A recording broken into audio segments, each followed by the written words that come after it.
In today's video, I am going to teach you how to cancel my Constant Contact subscription. To begin, sign into your Constant Contact account from the main dashboard. Make sure you are logging in with the account owner credentials, since billing and subscription settings are usually only available to the primary account holder. If you are signed in with a different user role, you may not see the options needed to complete the cancellation.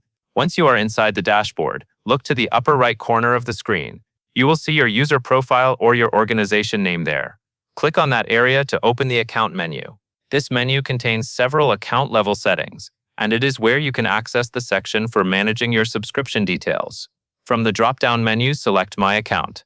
This will take you to the part of Constant Contact where you can review settings tied to your account rather than your campaigns or contacts. If the page takes a moment to load, just wait until the account management options appear clearly on the screen. Next, find and click the Plans and Billing tab. This is the section that controls your active subscription, payment details, and service plan information. If you have more than one tab visible, make sure you choose the one specifically labeled Plans and Billing so you are in the correct area before moving forward. After that, scroll down the page until you see the section called Subscribed Services or Current Plan. The wording can vary slightly depending on your account type or how the page is currently displayed, but you are looking for the area that shows the subscription that is currently active on your account. Take a moment to confirm that you are viewing the correct plan before you continue. In that same section, click the Cancel Account or Cancel Subscription button. The exact label may differ, but it will be the option used to end your active service.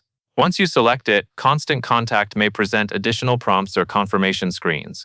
Read each screen carefully so you understand what will happen to your account and billing before finalizing the cancellation. If you are sure you want to proceed, continue through the cancellation prompts until the request is submitted successfully. It is a good idea to watch for any confirmation message on the screen so you know the process has been completed. That covers everything you need to know.